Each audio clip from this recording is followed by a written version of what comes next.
What's up, everyone? Taylor Torrance here. Welcome back to the Journal. This is my weekly series where I come here every single Monday on YouTube to build my brand in public and share the lessons with you guys that I'm learning along the way. I make these videos really to, for one thing, just to look back on in the future as I build this project, but also just give as much value as I can with you guys for us to get to know each other and for me again to just share those lessons that I'm learning as I go through the process of building this business. And so this week I'm coming to you live from Seattle, Washington. We're here really to visit Kristen's family. We don't come here too often, so it's nice to see them. And, I'm in a privileged position to be able to work remotely, make content, make music from anywhere. So we're here in Seattle, and last night we went out to this event called Boo Halloween, which was cool. It's thrown by my team at Insomniac, so it was cool to see what they're building. We had an amazing time. So, yeah, overall, good start to the trip. And now, we're just at a hotel now, but we're going to go to Kristen's family and hang out there for a week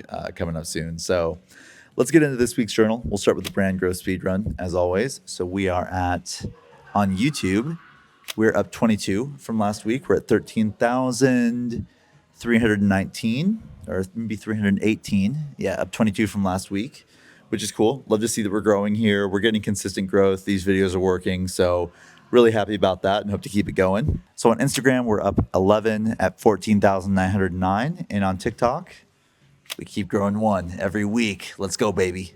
One more. We're at 267.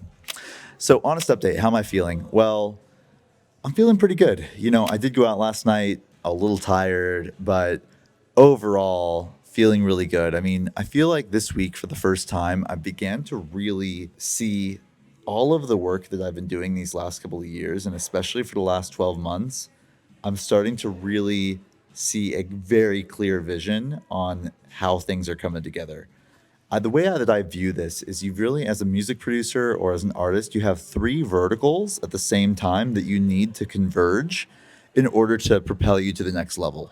You need your music to be on point, you need your content to be consistent and on point, and you need shows to be coming your way so that you have cool stories to tell and places to play your music out and gather new fans through that live experience as well. And for the first time in my career, I finally can see the music, the content, and the shows all converging together. I've always had one of the three or two of the three, but having all three really coming together over the next 6, 8, 9 months, it's exciting. So I feel a lot of energy and a lot of fulfillment finally seeing this to come together. And it's incredibly motivating. And I just don't want to stop. Let's see here. So the past week, what have I been up to? Past week's projects and focus. Well, this week, since I got back to Amsterdam, it's just been an absolute blur. My life has just been one big Zoom meeting because I teach music production at Cosmic Academy. So because I was off for a week, I had all my one-on-one sessions I had to do with my students. I'm still working through them. I had a class that I had to teach on Tuesday. So it was really just a lot of catch-up work with Cosmic Academy students and then trying to wrap up some new music, trying to plan this trip. I'll tell you guys about what we have planned for this week or this 10 days while we're in Washington. Got some cool stuff coming up, but a lot of administrative stuff this week. It was kind of a blur, and now we're here in Seattle. So let's get into really the lesson or the big idea that I've been thinking about this week. And it's been something that's been bouncing around in my head since I got back from Amsterdam, because while I was there, I was surrounded the entire week by people that I look up to, people that are having success, people that are capturing momentum in their artist projects. And I feel, let me get real with you guys for a bit. I mean, in this industry, but not only in music, but in any kind of entrepreneurship, any kind of business, there's this mindset that people can have when they see the success of other people, when they see someone else gathering momentum or something is working for someone else. And this is particularly prevalent when that person who's having success came from the same place that we did. Sometimes when we see that, there's a tendency to make excuses. There's a tendency to try and assume that person cut corners or had some kind of advantage, to try and minimize that person's success or to try and make excuses for it. And I think why that can happen is because someone else's success, especially when it comes from a person that's come from the same place that we have, it places a mirror up to us. And it says, hey, this person was able to succeed. Why haven't you done this? And what I want to try and challenge all of us, myself included, and this has been something I've been really trying to cultivate the last few years, and ADE really just put this in a magnifier for me, is that instead of trying to make excuses for someone else's success to try and minimize that pain when that reflection comes to you of why haven't I done that? Instead, I've been challenging myself to feel excited by that because someone else's success validates that success is possible. It validates that there is a pathway for me to succeed as well. If someone that came from where I came from, someone that came from the same background or is doing the same thing that I'm in or is in the same lane or the same market is having success, success is possible. And that should be exciting. That gives us an opportunity to learn, that gives us an opportunity to study, and it should give us more confidence in ourselves because now we know someone has proven that we can do it. Someone has proven that it's possible, that there's a pathway that exists, and it should be easier for us to succeed now because we have someone that can serve as a role model for us.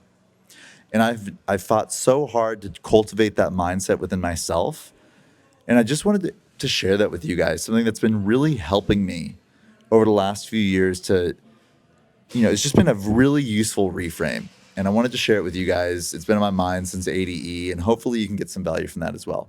So let's keep on going with the Q&A this week. I got a couple cool questions. This one's easy. I saw somebody was asking for a price breakdown on how much ADE actually costs. And I looked at the numbers and I'll break it down for you guys. So this is all in USD, not euros. Coming from North America, I'm coming from LA out to Amsterdam. Coming from North America, the flight was about $1,200. The hotel, Monday through Sunday, so 6 nights. I came in Monday, stayed through Sunday. That was about 1,700 USD. The Pro Pass was about 700 USD. And then food, travel, Ubers to and from the airport, Ubers around the city, other daily expenses, about $500. And that brings us to a total of 4,100 USD.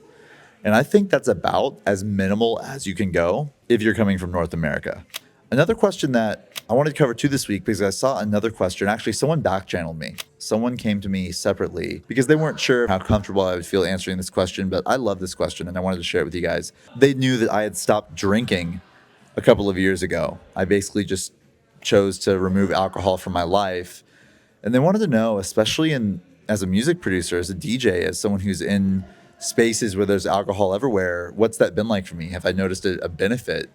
And for me, I can just tell you guys, it's been an absolute game-changing positive thing in my life for a few reasons. For one thing, the level of ambition that I have and that I know a lot of you guys that are watching these videos have, I mean, we're trying to really go as far as we can go with what we're building. And if that's what your goal set is, if that's what your ambition set is, it's going to require things from you as far as your focus, your energy, your time management, how much you're doing. Like, it's going to require a level of activity and focus and hard work that you might not even know that you have right now. It's going to test you in ways that you can't even imagine. It's going to require more from you than you even know. And if that's what your goal set is, knowing that that's what it's going to take, we just don't have time. And I don't want to prescribe this. I'll just speak for myself. I just don't have time to be hungover. I don't have time to take off days. I don't have time to have that brain fog, to not be able to focus, to be feeling like crap. I need to be in the gym. I need to be in the DAW. I need to be able to show up for you guys and for myself and for my wife and the people around me. And I just don't have time to be hungover. And so, especially because I'm in my 30s now, it's just not something that I have room for. And the other big benefit, and I think this is like even more interesting, it's not as obvious as just the lack of hangovers. We all know that's not going to happen if you don't drink. But one really cool thing about not drinking anymore is that it's forced me to upskill my social skills because I don't have alcohol as a crutch to make me feel more comfortable in social settings, on stage, networking, being around friends, being around people I don't know, making small talk. All of that stuff is easier with alcohol. But when we use alcohol to make it easier, we're not actually developing that skill as quickly. And so ripping off the Band-Aid and forcing yourself into those situations where you don't have anything but just yourself to make it through, it makes you develop that muscle. So I've become a much better conversationalist, a much better performer on stage. One of my friends said something years ago when he went sober. He was like, I just have sober swag now. And you never get sober swag unless you force yourself into those situations where you are sober and you have to do it anyway. And so after a few years or even just a few months of doing this, forcing yourself into those situations and not relying on alcohol as a crutch, it just forces you to upskill your social skills. And so I've been thankful for that. I've seen that happen. And now I can just talk to anybody. I can go up on stage and do my thing and I can get through it without alcohol. And I think I'm all the better for it. So that's my perspective on my choice to go alcohol free. And, I never had a problem with drinking, but it's just something that I made to really just perform at a higher level, a decision I made to perform at a higher level. And it's paid off for me. So something to think about. All right. So let's wrap this one up, guys. What am I up to this week? Well, we're here in Seattle and, it's nice to be here, by the way, just to get out of the normal environment. Gonna work on some music this week. And what I do when I'm on these trips is, because I'm working off a laptop, usually I have a studio and a well-treated room and gear and all this stuff. When I don't have all that and I'm just working from a laptop, I try to stay in just creativity mode, in ideation mode. So over the next 10 days, if I can make 10 to 12 ideas and just spend a couple of hours developing each one and then come home, listen to them, take a few days off, listen to them all. I have 10 to 12 ideas to listen to. There'll be 4 or 5 out of that 10 to 12 that really I feel have more potential. And those 4 or 5 I can hand out for other people to collab with me on.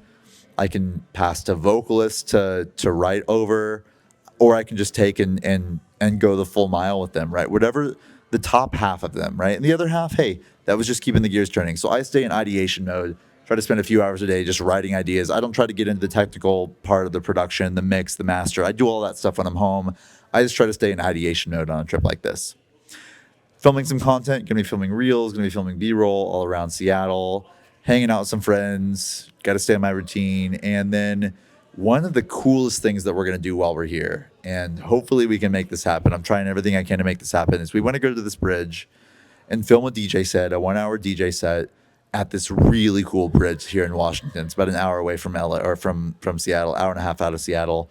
I've got a drone pilot, an FPV drone pilot, a cinematic drone pilot. We have our camera, we have our drone. And I've got a bunch of IDs to premiere, and I want to film this set at this really cool location for the YouTube channel, just coming into 2025, showing off the new music, something cool for social media, something for you guys to check out. It's just a project that I want to do. So I'll take you guys behind the scenes. We'll do a vlog of the whole thing of how we make this shoot happen. And yeah, hopefully we can make it happen, and I'll show you guys how we did it. So anyway, let's wrap this one up, guys. Hope you have a good week. It's been good to check in, and I will see you guys next Monday. Catch you next time. Peace.